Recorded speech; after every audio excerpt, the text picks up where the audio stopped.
കോഴിക്കോട് വളയത്ത് സാധാരണ സംഘർഷത്തിന് മതത്തിന്റെ നിറം നൽകി പോലീസ് റിമാൻഡ് റിപ്പോർട്ട്.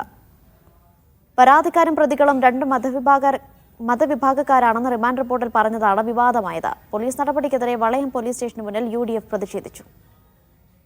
തിരുവോണ ദിവസം കോഴിക്കോട് നാദാപുരം വളയത്ത് യുവാക്കൾ തമ്മിൽ സംഘർഷമുണ്ടായിരുന്നു.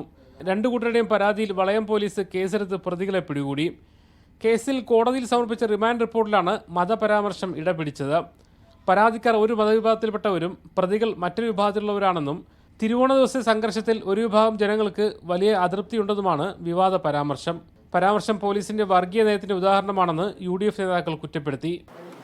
ഈ റിമാൻഡ് റിപ്പോർട്ടിലെ വാചകം വളരെ ഗൗരവമുള്ള ഒന്നാണ്. ഒരു വർഗീയ ധ്രുവീകരണം ഉണ്ടാക്കുന്ന, ഒരുമിച്ച് ജീവിക്കുന്ന ഒരു സമൂഹത്തിനിടയിൽ ഹിന്ദുവിനെയും മുസ്ലിമിനെയും വേർതിരിച്ച് അത് FIR-ലെവിടെയും പ്രതിപാദിച്ചിട്ടില്ല. റിമാൻഡ് റിപ്പോർട്ടുകളിൽ അങ്ങനെ പ്രതിപാദിച്ചത് ആർക്ക് വേണ്ടിയാണ്, ആരുടെ നിർദ്ദേശപ്രകാരമാണ്, ആഭ്യന്തര വകുപ്പിൻ്റെ നിലപാടാണോ എന്ന് വെളിപ്പെടുത്തേണ്ടതുണ്ട്. വർഗീയമായി ചിന്തിക്കുന്ന ഏതെങ്കിലും തരത്തിലുള്ള വികാരം അതിൻ്റെ പേരിലുണ്ടെങ്കിൽ അത് മുളയിലേക്ക് എടുത്തേണ്ട പോലീസാണ് റിമാൻഡ് റിപ്പോർട്ടിൽ രണ്ടാളുകൾ തമ്മിൽ നടത്തിയ ഒരു സാധാരണ സംഘർഷത്തെ വർഗീയവൽക്കരിക്കാൻ ശ്രമിച്ചത്.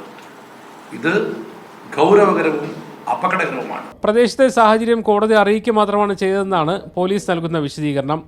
പോലീസ് നടപടിയിൽ പ്രതിഷേധിച്ച് UDF പ്രവർത്തകർ വളയം പോലീസ് സ്റ്റേഷന് മുന്നിൽ കുത്തിയിരുന്ന് പ്രതിഷേധിച്ചു.